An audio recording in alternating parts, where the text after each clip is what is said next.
দৈনিক রাশিফল সেপ্টেম্বরের 2 তারিখ 2025 মঙ্গলবার। আজকে চন্দ্রমা অবস্থান করছে মূল নক্ষত্রে, ধনু রাশিতেই থাকবে। এছাড়া অন্যান্য গ্রহদের অবস্থান এইরূপ: দেবগুরু বৃহস্পতি পুনর্বসু নক্ষত্রে অবস্থান করছে মিথুন রাশিতে। কর্কট রাশিতে শুক্রদেব অবস্থান করছে পুষ্যা নক্ষত্রে। সিংহ রাশিতে বুধ অবস্থান করছে মঘা নক্ষত্রে। সূর্য অবস্থান করছে পূর্বা ফাল্গুনী নক্ষত্রে। কেতু অবস্থান করছে পূর্বা ফাল্গুনী নক্ষত্রে। মঙ্গল কন্যা রাশিতে অবস্থান করছে হস্তা নক্ষত্রে। এরকম গ্রহদের অবস্থান এবং নক্ষত্রগত অবস্থান, তার সাথে রাহু অবস্থান করছে কুম্ভ রাশিতে পূর্বা ভাদ্রপদ নক্ষত্রে, এবং শনিদেব অবস্থান করছে মীন রাশিতে নিজের নক্ষত্র উত্তরা ভাদ্রপদে বক্রী অবস্থায়। তো এরকম গ্রহদের অবস্থান আর নক্ষত্রগত অবস্থান। তো চন্দ্রমার তো একটা প্রভাব থাকবে, তার সাথে অন্যান্য গ্রহদের প্রভাব থাকবে। তো আজকে তুলা রাশি, তারপরে বৃশ্চিক রাশি, ধনু রাশি, মকর রাশি, কুম্ভ রাশি, মীন রাশি, এই কয়েকটি রাশি কেমন কাটবে, শরীর স্বাস্থ্য, শিক্ষা, প্রেম ভালোবাসা, দাম্পত্য জীবন, কর্ম, ভাগ্য, এই সমস্ত কিছু বলবো। তো যাই হোক, অনুষ্ঠানটি শুরু করার আগে সমস্ত দর্শক বন্ধুদের নমস্কার জানাচ্ছি, এবং তার সাথে বলবো অসুস্থতার কারণে দৈনিক রাশিফলটা বের করতে পারছিলাম না। তো যাই হোক, এটা গ্রহদের গোচরের উপরই আলোচনা করা হচ্ছে, কারো কোনো ব্যক্তিগত কুষ্টি ধরে আলোচনা নয়, এবং চন্দ্র রাশি অনুসারেই বলা হচ্ছে। তো সবার প্রথম বলবো তুলা রাশি। তুলা রাশির ক্ষেত্রে গ্রহদের অবস্থান যথেষ্ট ভালো, তবে শনি মঙ্গলের যে সমসপ্তম যোগটা রয়েছে, এই যোগটা কিছুটা ক্ষেত্রে এই তুলা রাশিকে সমস্যায় ফেলেছে। তো চন্দ্রমা তো তৃতীয় ঘরে অবস্থান করছে মূল নক্ষত্রে, আর দেবগুরু বৃহস্পতি ভাগ্যের ঘরে অবস্থান করছে। দেবগুরু বৃহস্পতির দৃষ্টি থাকছে এই চন্দ্রমার উপর, আর চন্দ্রমার যে অবস্থান করছে দেবগুরুর মূল ত্রিকোণ রাশিতেই অবস্থান করছে, অর্থাৎ দেবগুরু বৃহস্পতির কিন্তু একটা বিশেষ প্রভাব থাকছে চন্দ্রের উপরে, অর্থাৎ গজকেশরী যোগের একটা কিন্তু ভালো প্রভাব পড়বে এই সময়কালে এই তুলা রাশির উপর। তো তুলা রাশির যদি সবার প্রথম শরীর স্বাস্থ্য নিয়ে আলোচনা করি, তাহলে বলবো যে অবশ্যই তুলা রাশিকে মনে রাখতে হবে, যতদিন শনি মঙ্গলের সমসপ্তম যোগ রয়েছে, এই যোগে শরীর স্বাস্থ্যের বিশেষভাবে শরীরচর্চা করার প্রয়োজন রয়েছে। প্রাণায়াম, যোগব্যায়াম, এগুলো তো করতে হবে। এরপরে আবার মঙ্গল রাশির উপর চলে আসবে, তখনও করতে হবে। তো এই সময়কালে করা অবশ্যই প্রয়োজন প্রাণায়াম, যোগব্যায়াম, এবং তার সাথে নিজের খাওয়ার দাওয়ার এগুলোর দিক থেকেও যথেষ্ট সাবধান, কারণ একাদশ ঘরে সূর্য কেতুরও জুতি রয়েছে, তার সাথে বুধ অবস্থান করছে। তো যে নক্ষত্রগুলো পাচ্ছে, সেই নক্ষত্রগুলোতে আমোদ প্রবোধ, আনন্দ ফুর্তি এগুলো কিন্তু বিশেষ করে থাকবে, কারণ এই যে পূর্বা ফাল্গুনী নক্ষত্রে সূর্য আর কেতু অবস্থান করবে, এটা কিন্তু নক্ষত্র বিজয়ের পরবর্তী উল্লাস, আনন্দ ফুর্তি। তো নিজের খাওয়া দাওয়ার দিকে যথেষ্ট খেয়াল রাখতে হবে। যারা ত্বকজনিত সমস্যায় পড়ছেন বা ত্বকজনিত সমস্যায় রয়েছেন, অ্যালার্জি, তারপরে নেত্রপীড়া, তারপর চুল পড়া, দাঁতের সমস্যা যাদের রয়েছে, এই দিক থেকেও যথেষ্ট সাবধান তুলা রাশি। শিক্ষার দিকটা নিয়ে যদি বলি, তাহলে উচ্চশিক্ষার ক্ষেত্রে যথেষ্ট সফলতা এই তুলা রাশির ক্ষেত্রে। যারা উচ্চশিক্ষার জন্য চেষ্টা করছেন বাইরে যাওয়ার, তাদের জন্য আবার অবস্থান যথেষ্ট ভালো, গ্রহদের যথেষ্ট সাপোর্ট রয়েছে। তুলা রাশির ক্ষেত্রে প্রেম ভালোবাসার জায়গা নিয়ে যদি বলি, তাহলে প্রেম ভালোবাসার জায়গা অতটা ভালো না। একটা পর্দা কাজ করবে, একটা ইগো কাজ করবে, এই জিনিসগুলো থাকবে। বন্ধুবান্ধবদের মধ্যেও এই জিনিসটা থাকবে। আর সন্তানের মধ্যে থাকবে জেদ, অর্থাৎ সন্তানের জেদ রক্ষা করতে পিতামাতাদের কিন্তু টাকা পয়সাও খরচাপাতি হবে এই সময়কালে। দাম্পত্য জীবন নিয়ে যদি বলি, দাম্পত্য জীবনটাও কিন্তু অতটা ভালো নয়। একে তো শনি মঙ্গলের একটা সমসপ্তম যোগ, মঙ্গলই সপ্তমপতি, দ্বাদশ ঘরে অবস্থান করছে। তো দাম্পত্য জীবনটা অতটা ভালো নয়। নিজের কথাবার্তাকে এগিয়ে রাখতে গেলে অশান্তি গণ্ডগোল হবে। আর যারা কোর্ট কেস মোকদ্দমায় ভুগছেন, তাদের একটা মীমাংসা হওয়ার, একটা দাবি দেওয়ার, একটা মীমাংসা হওয়ার প্রবল সম্ভাবনা থাকবে। তবে মানসিক অশান্তিও যথেষ্ট থাকবে তুলা রাশির ক্ষেত্রে। কর্মভাগ্য নিয়ে যদি তুলা রাশির ক্ষেত্রে বলি, তাহলে কর্মভাগ্যের জায়গাটা যথেষ্ট ভালো। রাশির অধিপতি শুক্রদেব অবস্থান করছে কর্মেরই ঘরে, এবং ভাগ্যের ঘরে দেবগুরু বৃহস্পতির অবস্থান। তো দুটি তো শুভ গ্রহ, একটা কর্মের ঘরে রয়েছে আর একটা রয়েছে ভাগ্যের ঘরে। তাহলে কর্মক্ষেত্রে ভাগ্যের যথেষ্ট সহায়ক পাবে। আর লাভের ঘরে সূর্য কেতু পূর্বা ফাল্গুনী নক্ষত্র অবস্থান করছে। এটাও তো নক্ষত্রটাও তো শুক্রদেবেরই নক্ষত্র, যে নক্ষত্রের অধিপতি দেবতা হচ্ছে ভাগ, সৌভাগ্যশালী নক্ষত্র। অর্থাৎ আর্থিক দিকটা যথেষ্ট মজবুত থাকছে তুলা রাশির। যেই কর্ম করুক, সেই কর্মে যথেষ্ট উন্নতির যোগ রয়েছে। যোগাযোগ ব্যবস্থার ব্যাপক উন্নতি হবে। তবে পরিশ্রমও হবে, এটাও ঠিক। কর্মক্ষেত্রে আবার একটু দৌড়াদৌড়ি ধাপাধাপি এগুলোও কিন্তু থাকবে। কোন দিক থেকে নিষেধ সতর্কতা, সেটা হচ্ছে কি যে গুরুজনদেরকে কোনো রকমভাবে অপমান করা যাবে না এবং নিজের লাভের অঙ্ক ঢোকঢোল পিটিয়ে বলাও যাবে না যে আমি আজকে এত টাকা ইনকাম করলাম। এই জিনিসটা বললে কিন্তু এর বিপরীত পরিস্থিতি তৈরি হবে, কারণ লাভের ঘরে সূর্য কেতু জুতি রয়েছে। এবং কর্মক্ষেত্রে কোনো সিক্রেট জিনিস সেটাকে সিক্রেটই রাখতে হবে। বিদেশ সংক্রান্ত কাজগুলো যথেষ্ট ভালো হবে, যারা বিদেশের কাজগুলোর সাথে যুক্ত রয়েছেন সেই কাজগুলো ভালো হবে। ইম্পোর্ট এক্সপোর্টের ক্ষেত্রে দাবি দেওয়া এই জিনিসগুলোও কিন্তু মিটমাট হবে। তুলা রাশির ক্ষেত্রে শুভ সংখ্যা হচ্ছে 6, শুভ রং হচ্ছে সাদা। আজকের দিনে অবশ্যই হনুমান চল্লিশা, বজরংবান, শ্রীরাম সীতার প্রণাম মন্ত্র সহকারে পাঠ করবেন। বাবা বজরংবলীর কাজে জটালা নারকেল দান করবেন। যদি কর্মক্ষেত্রে কোনো রকম ইনভেস্টের কথা উঠে আসে তাহলে আজকের দিনে করা যেতে পারে। বৃশ্চিক রাশির ক্ষেত্রে চন্দ্রমা দ্বিতীয় ঘরে অবস্থান করছে, যেটা হচ্ছে ধনু রাশি, এবং দেবগুরু বৃহস্পতি অষ্টম ঘরে অবস্থান করছে। দেবগুরু বৃহস্পতি সপ্তম দৃষ্টি পড়ছে চন্দ্রমার উপর, অর্থাৎ নিজের রাশিকে যেরকম দেখছে সেরকম চন্দ্রমাকেও দেখছে। তো গজকেশরী যোগের বিশাল একটা প্রভাব পড়বে এই বৃশ্চিক রাশির উপর, কারণ চন্দ্রমা হচ্ছে ভাগ্যের ঘরের অধিপতি, আর ধনসম্পত্তির ঘরের অধিপতি হচ্ছে দেবগুরু বৃহস্পতি। তাহলে ভাগ্যের ঘরের অধিপতি ধনসম্পত্তির ঘরে অবস্থান করছে, যার অধিপতি দেবগুরু বৃহস্পতি নিজের রাশিকেই দেখছে, অর্থাৎ আয় ইনকামের দিক থেকে যথেষ্ট ভালো ধনুরাশির ক্ষেত্রে। তো ধনুরাশির ক্ষেত্রে যদি সবার প্রথম শরীর স্বাস্থ্য নিয়ে বলি, এই বৃশ্চিক রাশির ক্ষেত্রে যদি সবার প্রথম শরীর স্বাস্থ্য নিয়ে বলি, রাশির অধিপতি মঙ্গলদেব লাভের ঘরে অবস্থান করছে, শনি অবস্থান করছে পঞ্চম ঘরে। তো এই যে একটা সমসপ্তম যোগ, এই যোগে অবশ্যই শরীরচর্চার প্রয়োজন রয়েছে। শরীরচর্চা করতে হবে, নিয়মিত শরীরচর্চা করতে হবে, প্রাণায়াম যোগব্যায়াম এগুলোর প্রয়োজন রয়েছে। এবং সূর্য বুধ কেতুর জুতি রয়েছে কর্মের ঘরে, এবং তাদের মিলিত জুতির দৃষ্টি থাকছে সুখের ঘরে, অর্থাৎ যাদের স্কিন জাতীয় প্রবলেম রয়েছে, অ্যালার্জি জাতীয় সমস্যা রয়েছে, সাবধান। চোখের অসুখ, তারপরে দাঁতের অসুখ, অস্থিজনিত সমস্যা, এগুলো কিন্তু বৃদ্ধি পাওয়ার সম্ভাবনা থাকছে এই বৃশ্চিক রাশির। শিক্ষার দিক থেকে যদি বলি, শিক্ষার ঘরে শনিদেব অবস্থান করছে দেবগুরু বৃহস্পতির রাশিতে, এবং যে নক্ষত্র অবস্থান করছে সেটা হচ্ছে উত্তরা ভাদ্রপদ। তো শনি পরিশ্রম ছাড়া দেয় না, কর্ম করতে হবে তারপরই ফল। তবে যারা অঙ্ক নিয়ে অঙ্কের উপর মানে অঙ্ক সাবজেক্টটাকে বেশি ভালোবাসেন তাদের জন্য খুব ভালো অবস্থান শনির এই অবস্থান, এবং চন্দ্রের এই দ্বিতীয় ঘরে অবস্থান, আর দেবগুরু বৃহস্পতির অষ্টম ঘরে অবস্থান। ম্যাথামেটিক্সের ছাত্রছাত্রীদের জন্য যথেষ্ট ভালো অবস্থান।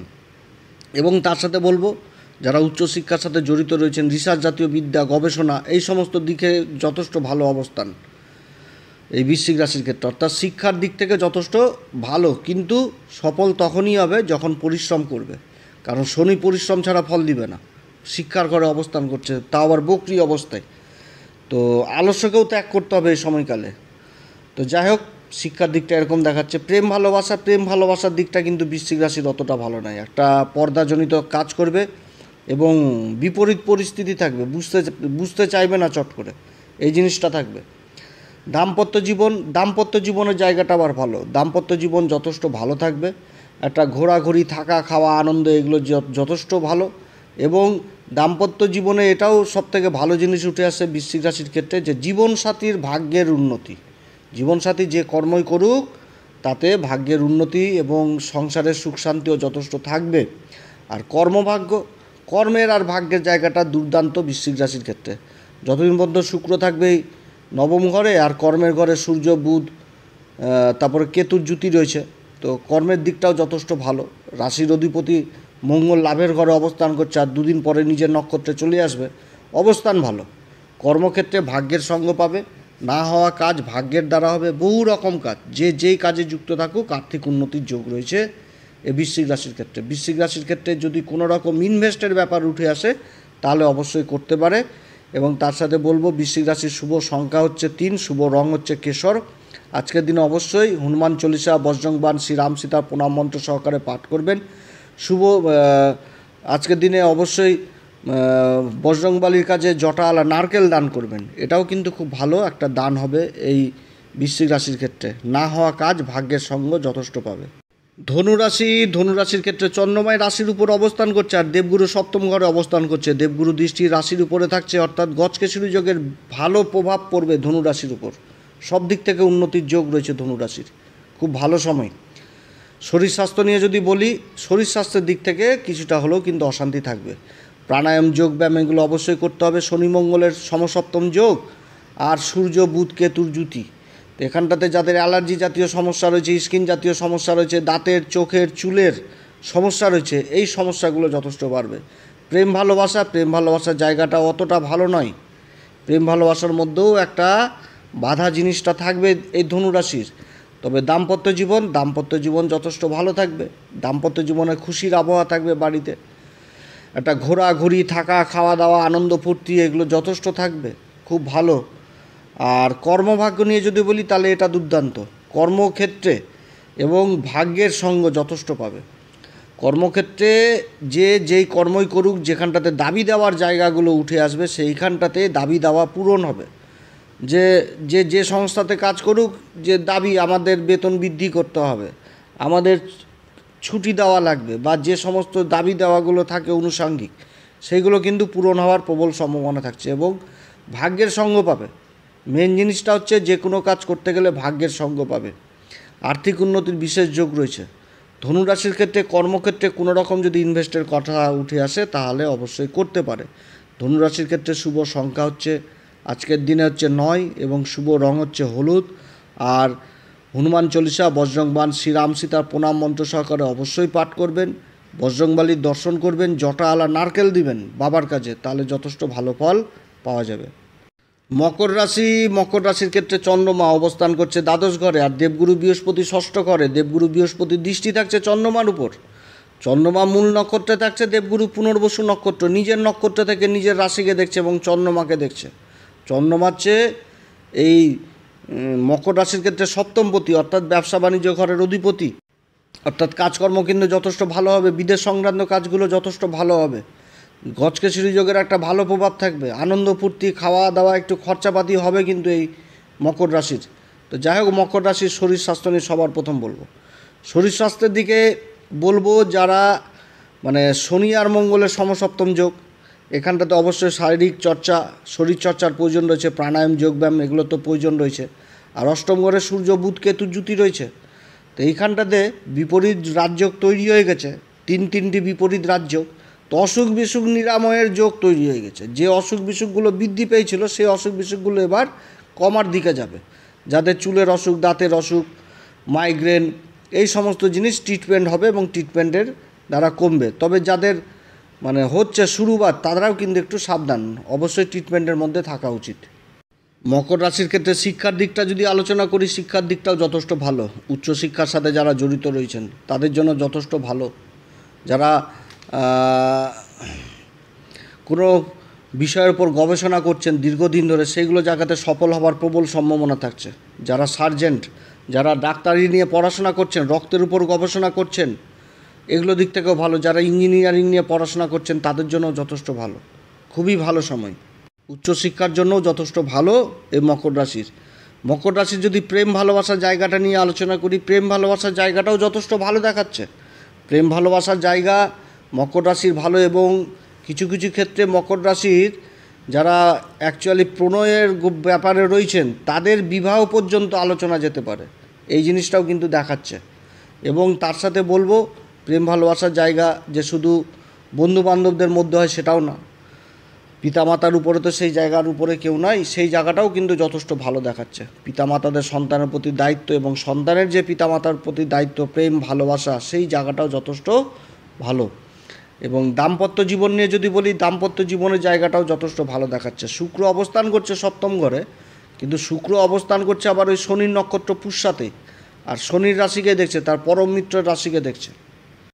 দাম্পত্য জীবনে একটা ঘোরাঘুরি, থাকা, খাওয়া দাওয়া এগুলো কিন্তু হওয়ার সম্ভাবনা থাকছে। আত্মীয় স্বজনদের মধ্যে একটা যথেষ্ট ভালো সম্পর্ক থাকবে। মোট কথা দাম্পত্য জীবনটা যথেষ্ট ভালো। কর্মভাগ্য নিয়ে যদি বলি, তো কর্ম আর ভাগ্যের ক্ষেত্রে যথেষ্ট ভালো অবস্থান। তবে বিদেশ সংক্রান্ত কাজগুলো যথেষ্ট ভালো হওয়ার সম্ভাবনা থাকছে। যারা বিদেশে যাওয়ার চেষ্টা করছেন, বা বিদেশেই কর্ম করছেন, বা বিদেশে কোনো প্রজেক্টের আশায় রয়েছেন, বা বিদেশি কোনো কোম্পানিতে কাজ করার চেষ্টা করছেন, কর্মলাভের প্রবল সম্ভাবনা থাকছে। কারণ চন্দ্রমার উপর দেবগুরু বৃহস্পতির দৃষ্টি থাকছে। যেরকম গজকেশরী যোগের প্রভাব, সেরকম কিন্তু দেবগুরু বৃহস্পতির দৃষ্টি থাকছে কর্মের ঘরে। আর শুক্র কিন্তু অবস্থান করছে চন্দ্রমার ঘরে, রাশির উপর দৃষ্টি দিচ্ছে, রাশির অধিপতির নক্ষত্রে। অতএব কর্মলাভেরও প্রবল সম্ভাবনা থাকছে আজকের দিনে। আজকের দিনে কোনো একটা ভালো সংবাদও পেতে পারে এই মকর রাশি। মকর রাশির ক্ষেত্রে শুভ সংখ্যা হচ্ছে 6, শুভ রং হচ্ছে কেশর। আজকের দিনে অবশ্যই হনুমান চল্লিশা, বজরংবাণ, শ্রীরাম সীতার প্রণাম মন্ত্র সহকারে পাঠ করবেন এবং যদি সম্ভব হয় বজরংবলীর দর্শন করবেন, জটাওয়ালা নারকেল দান করবেন, যথেষ্ট ভালো। যদি কোনো রকম ইনভেস্টের ব্যাপার উঠে আসে তাহলে কথাবার্তা এগোনো উচিত। কুম্ভ রাশির ক্ষেত্রে চন্দ্রমা অবস্থান করছে লাভের ঘরে এবং দেবগুরু বৃহস্পতি অবস্থান করছে আবার পঞ্চম ঘরে। তো দেবগুরু বৃহস্পতি সে লাভের ঘরকেই দেখছে, নিজের রাশিকে দেখছে, অর্থাৎ গজকেশরী যোগের প্রভাব কিন্তু ভালো পড়বে এই কুম্ভ রাশির ক্ষেত্রে। না হওয়া কাজ কিন্তু হাসিল হবে কুম্ভ রাশির। তো কুম্ভ রাশির যদি শরীর স্বাস্থ্য নিয়ে সবার প্রথমে আলোচনা করি তাহলে অবশ্যই প্রাণায়াম যোগব্যায়ামের প্রয়োজন রয়েছে। শনি মঙ্গলের সমসপ্তম এবং তার সাথে আবার সপ্তম ঘরে সূর্য বুধ কেতু যুতি, জীবনসাথীর স্বাস্থ্যহানির যোগ রয়েছে, অতএব এদিক থেকে কিন্তু সাবধান। যারা স্কিন জাতীয় প্রবলেমে ভুগছেন, অ্যালার্জি জাতীয় সমস্যায় ভুগছেন, এগুলো দিক থেকে সাবধান, ট্রিটমেন্টের মধ্যে থাকতে হবে। কুম্ভ রাশির ক্ষেত্রে যদি শিক্ষার দিকটা আলোচনা করি, এটা জবরদস্ত, খুব ভালো কুম্ভ রাশির ক্ষেত্রে। যেরকম প্রাথমিক শিক্ষার দিক থেকে ভালো, সেরকম উচ্চশিক্ষার দিক থেকে ভালো। যারা সার্জেন, ডাক্তারি নিয়ে পড়াশোনা করছেন, রক্তের উপর রিসার্চ করছেন, এগুলো কাজ ভালো। যারা ইঞ্জিনিয়ারিং নিয়ে পড়াশোনা করছেন, যারা সফটওয়্যার কম্পিউটার সায়েন্স নিয়ে পড়াশোনা করছেন, তাদের জন্যও ভালো। প্রেম ভালোবাসা নিয়ে যদি বলি, প্রেম ভালোবাসা দুর্দান্ত জায়গা থাকছে এই কুম্ভ রাশির।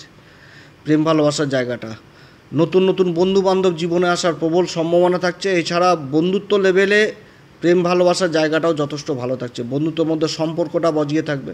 তবে প্রেম ভালোবাসা যে বন্ধুবান্ধবদের মধ্যে হয় সেটাও না, পিতামাতাদের প্রতি, সন্তানের প্রতি যে প্রেম ভালোবাসা সেটাও যথেষ্ট ভালো থাকাচ্ছে। দাম্পত্য জীবনটাতে সমস্যা থাকছে কুম্ভ রাশির ক্ষেত্রে। দাম্পত্য জীবন অতটা ভালো নয়। যদি নিজের কথাকে এগিয়ে রাখতে যায় তাহলে গণ্ডগোল, অশান্তি অবশ্যম্ভাবী হবে। তবে বুধ রয়েছে, ম্যানেজমেন্ট করবে, কিন্তু বুধ কতক্ষণ ম্যানেজমেন্ট করবে? বুধও তো মঘা নক্ষত্রে, কেতুর নক্ষত্রে অবস্থান করছে। তো এই জায়গাটা কিন্তু যথেষ্ট দেখে শুনে। হ্যাঁ, তবে কুম্ভ রাশির ক্ষেত্রে বিবাহের সম্বন্ধ আসবে, কিন্তু বিবাহিত জীবন যারা পালন করছেন তাদের ক্ষেত্রে সমস্যা হবে, যে একটা আন্ডারস্ট্যান্ডিংয়ের অভাব থাকবে। অতএব এই জায়গাটাতে যথেষ্ট সাবধান, যথেষ্ট ভেবেচিন্তে কাজ করা উচিত। কর্মভাগ্যের জায়গাটা দুর্দান্ত কুম্ভ রাশির ক্ষেত্রে, কারণ দেবগুরু বৃহস্পতি পঞ্চম ঘরে অবস্থান করছে, তার দৃষ্টি থাকছে ভাগ্যের ঘরে, তো যথেষ্ট ভালো, ভাগ্যের সঙ্গ পাবে। রাশির উপর দৃষ্টি থাকছে, চন্দ্রমা লাভের ঘরে চন্দ্রমা অবস্থান করছে, সেই চন্দ্রমার উপর দৃষ্টি থাকছে, অর্থাৎ কম্পিটিশনের মধ্যেও যথেষ্ট এগিয়ে থাকবে, লাভ যথেষ্ট করতে পারবে কুম্ভ রাশি, লাভের অঙ্ক পাবে মোট কথা। হ্যাঁ, তবে কি সংঘর্ষও অবশ্য থাকবে, জীবনে সংঘর্ষ থাকবে, সংঘর্ষের মধ্যেই সফলতা, এই জিনিসটা কিন্তু বুঝাচ্ছে। সমসপ্তম যোগ, শনির সাথে মঙ্গল তো অষ্টম ঘরে, সংঘর্ষ তো অবশ্যই দিবে, কিন্তু সংঘর্ষের মধ্যেও যে সফলতা পাবে এটাই তো বিশাল ব্যাপার। তো যাই হোক, কুম্ভ রাশির ক্ষেত্রে শুভ সংখ্যা হচ্ছে আজকের জন্য 6 এবং শুভ রং হচ্ছে আবির। আজকের দিনে অবশ্যই হনুমান চল্লিশা, বজরংবাণ, শ্রীরাম সীতার প্রণাম মন্ত্র সহকারে পাঠ করবেন, বজরংবলীর দর্শন করবেন এবং জটাওয়ালা নারকেল দান করবেন, যথেষ্ট ভালো সময়। মীন রাশির ক্ষেত্রে চন্দ্রমা অবস্থান করছে একদম কর্মের ঘরে। চন্দ্রমা হচ্ছে মীন রাশির ক্ষেত্রে পঞ্চমপতি, দেবগুরু বৃহস্পতি হচ্ছে রাশির অধিপতি। দেবগুরু বৃহস্পতি চতুর্থ ঘরে অবস্থান করছে, তার দৃষ্টি কর্মের ঘরে থাকছে, অর্থাৎ নিজের মূল ত্রিকোণ রাশিকে দেখছে এবং চন্দ্রমাকে দেখছে। তো একটা ভালো গজকেশরী যোগের প্রভাব পড়বে এই মীন রাশির উপর, এবং রাশির উপর শনি আর সপ্তম ঘরে মঙ্গল, সমসপ্তম যোগ, আর এদিকে দেবগুরু বৃহস্পতির এই গজকেশরী যোগ, এটা কিন্তু একটা ভালো প্রভাব পড়বে এই মীন রাশির ক্ষেত্রে। ভাগ্যের সঙ্গ পাবে চারিদিক থেকে, মানে দিনটা ভালো এক কথায় বলতে গেলে। তো যাই হোক, মীন রাশির যদি শরীর স্বাস্থ্য নিয়ে আলোচনা করি তাহলে শরীর স্বাস্থ্যের দিকে যথেষ্ট খেয়াল রাখতে হবে, প্রাণায়াম, যোগব্যায়াম এগুলো করার প্রয়োজন। এবং সপ্তম ঘরের অধিপতি হচ্ছে বুধের ঘরে মঙ্গল অবস্থান করছে, শনির সাথে সমসপ্তম যোগ তৈরি হয়েছে, প্রাণায়াম যোগব্যায়াম অবশ্যই করা উচিত। এবং সূর্যের সাথে বুধ কেতুর জুতি রয়েছে ষষ্ঠ ঘরে। তো যাদের অ্যালার্জি জাতীয় সমস্যা, তারপরে স্কিন জাতীয় সমস্যা, দাঁতের সমস্যা, চুলের সমস্যা, এগুলো ট্রিটমেন্ট যারা করছেন অবশ্যই ট্রিটমেন্টের মধ্যে থাকবেন, না তো এগুলো বৃদ্ধি পাওয়ার সম্ভাবনা থাকবে। প্রেম ভালোবাসার জায়গাটা নিয়ে যদি বলি, এই মীন রাশির ক্ষেত্রে প্রেম ভালোবাসার জায়গাটা যথেষ্ট ভালো থাকবে। নতুন নতুন বন্ধু বান্ধবদের আবির্ভাব হবে। যারা প্রণয় ঘটিত সম্পর্কে রয়েছেন তাদের মধ্যে কিছুটা হলেও বিপরীত পরিস্থিতি তৈরি হবে, বন্ধুবান্ধব লেভেলে নতুন নতুন বন্ধুবান্ধব আসবে, কিন্তু কিছুটা হলেও আবার একটু ইগোর প্রবলেম থাকবে। মীন রাশির ক্ষেত্রে দাম্পত্য জীবন অতটা ভালো নয়, দাম্পত্য জীবনেও কিন্তু একটা অশান্তির পরিবেশ থাকবে এবং জীবনসাথীর স্বাস্থ্যহানির যোগ রয়েছে। এদিকেও কিন্তু বিশেষভাবে খেয়াল রাখতে হবে জীবনসাথীর শরীর স্বাস্থ্যের দিকে, এবং নিজের কথা এগিয়ে রাখতে গেলেই কিন্তু অশান্তি গণ্ডগোল, অতএব এদিক থেকে সাবধান। যদিও দেবগুরু বৃহস্পতির দৃষ্টি চন্দ্রমার উপর থাকছে, নিজের রাশিকে দেখছে, এই সময়কালে কেন্দ্রে অবস্থান করছে রাশির অধিপতি, সমস্যা হলেও তার সমাধান হবে, কিন্তু ফেস করতে হবে এই মীন রাশিকে। কর্মভাগ্য নিয়ে যদি বলি, কর্মক্ষেত্রে সংঘর্ষ, কিন্তু ভাগ্যের সঙ্গ পাবে, ভাগ্যের সঙ্গ পাবে এবং সংঘর্ষের মধ্যেও সফলতা পাবে। তবে মীন রাশিকে এটাও মনে রাখতে হবে যে মীন রাশির 7.5 চলছে, রাশির উপর শনি অবস্থান করছে নিজের নক্ষত্রে, তো যে কোনো কাজ কিন্তু হিসাব মেনটেন করে করতে হবে। শনি অবশ্যই সংঘর্ষ তৈরি করবে, বাধা, স্লো, ধীর গতি অবশ্যই নিয়ে আসবে, কিন্তু সেটা ধৈর্য ধরে অবশ্যই করতে হবে মীন রাশিকে, অধৈর্য হলে হবে না। ধৈর্য হারালেই কিন্তু কর্মক্ষেত্রে বিফল। তবে দেবগুরু বৃহস্পতির কর্মের ঘরে দৃষ্টি থাকছে, অতএব যদি ধৈর্য ধরে কাজ করে তাহলে কর্মক্ষেত্রে বিশেষভাবে সফল হবে। আয় ইনকামের একাধিক রাস্তা থাকবে, সরকারি বেসরকারি যারা কর্মচারী নিজেদের টার্গেটকে পূরণ করতে পারবে, যারা ব্যবসার সাথে যুক্ত রয়েছেন তাদের জন্যও যথেষ্ট ভালো সময় হবে। তবে একদম মাথা ঠান্ডা করে কাজ করতে হবে মীন রাশিকে। মীন রাশির ক্ষেত্রে শুভ সংখ্যা হচ্ছে 3, শুভ রং হচ্ছে কেশর। আজকের দিনে অবশ্যই হনুমান চল্লিশা, বজরংবান, শ্রীরাম সীতার প্রণাম মন্ত্র সহকারে পাঠ করবেন, বজরংবলীর দর্শন করবেন, জটাওয়ালা নারকেল দান করবেন। তো যাই হোক, মীন রাশি পর্যন্ত বললাম, আপনারা সবাই ভালো থাকেন। শারীরিক অসুস্থতার জন্য এই দৈনিক রাশিফলটা কিছুদিন বার করতে পারেনি, আবার শরীর ঠিক হয়ে গেছে, এবার রেগুলারই দেওয়া হবে।